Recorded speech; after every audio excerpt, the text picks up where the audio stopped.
Path to Citizenship. Part 14. The Responsibilities and Powers of the President. Diego entered the study room for his 14th session with Evelyn, eager to learn more. He had spent the previous weeks exploring the judicial system, the structure of government, and his own civic duties. Today, Evelyn would guide him through the specific responsibilities and powers of the President of the United States.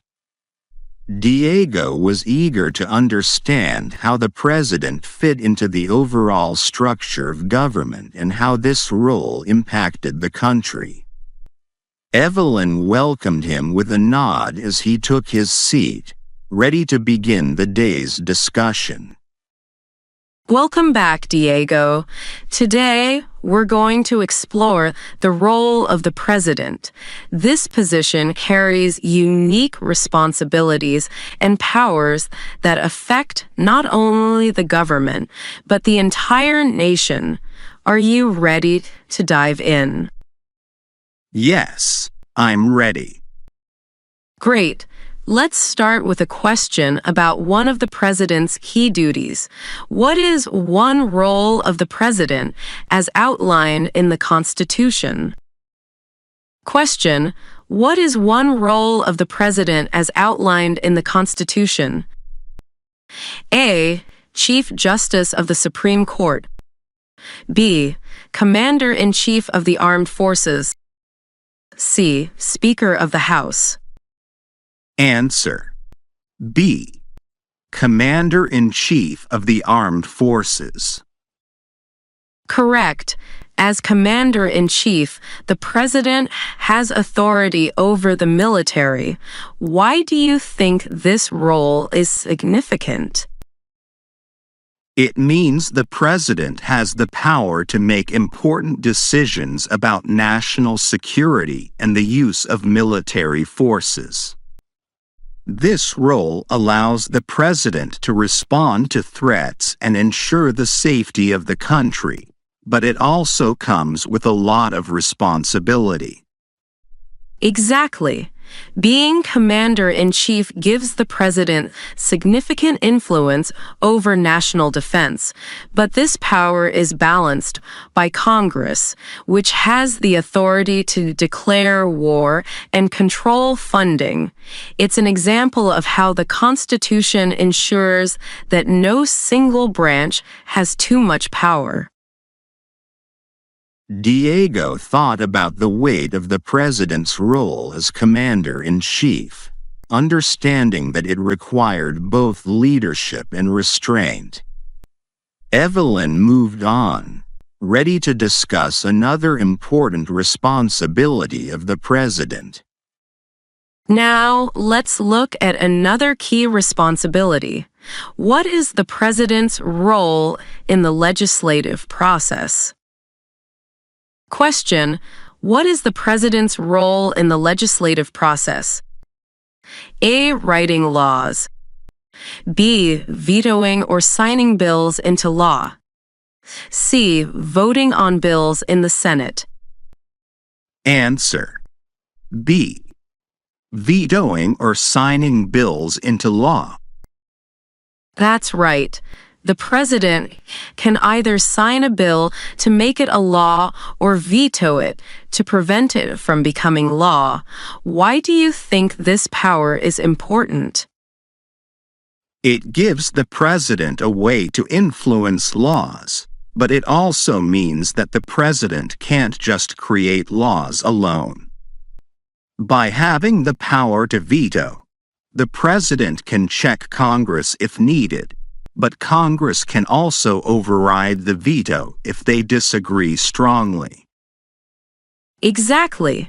The President's power to veto provides a check on Congress, while the ability to override the veto ensures that Congress still has the final say. This balance is crucial for maintaining the separation of powers and ensuring that no branch dominates the others. Diego could see how the president's ability to influence legislation was a key part of the checks and balances system. He appreciated that the president had to work with Congress rather than acting independently. Evelyn then moved on to discuss the president's role on the international stage.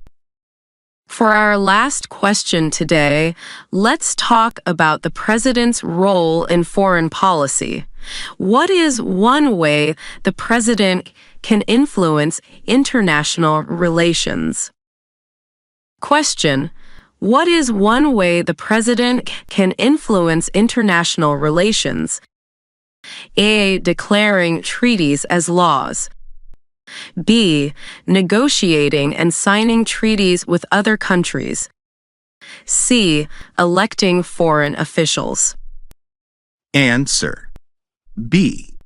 Negotiating and signing treaties with other countries. Correct. The president has the power to negotiate treaties, but the Senate must approve them before they can take effect. Why do you think this balance of power is important in foreign relations? Because it means the president can't make international agreements alone.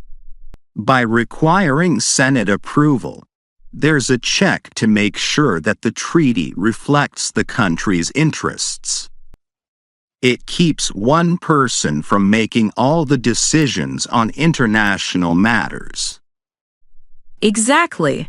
By involving the Senate, the Constitution ensures that treaties are carefully reviewed and agreed upon by representatives of the states. This balance helps protect the country's interests and maintains accountability in foreign policy decisions. As they concluded the session, Diego felt a deeper understanding of the president's role.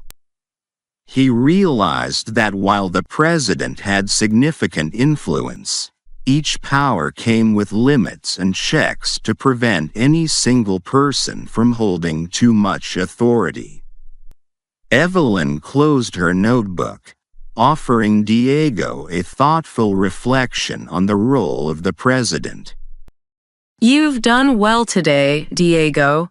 The president's roles as commander-in-chief in the legislative process and in foreign policy all come with checks and balances. This ensures that the president serves the people while respecting the limits of power. Thank you, Ms. Hughes. I see now that the president's powers are balanced by Congress and the courts. It's a reminder that even the highest office has to work with others. Exactly. The Constitution carefully designs these roles to protect democracy and prevent abuses of power. By understanding the president's responsibilities, you're gaining insight into how leadership works in a balanced system. Diego left the study room, reflecting on how the president's powers were woven into a complex system of checks and balances. He felt a renewed appreciation for the Constitution's design, understanding that every branch was there to serve the people while being held accountable.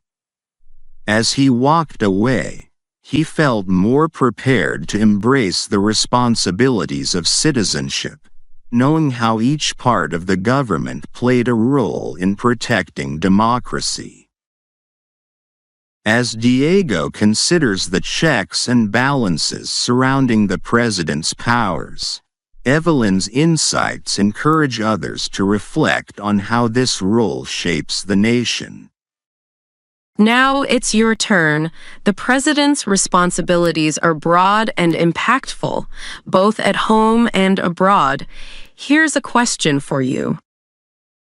Question for the audience: what is one responsibility of the president related to the judicial branch?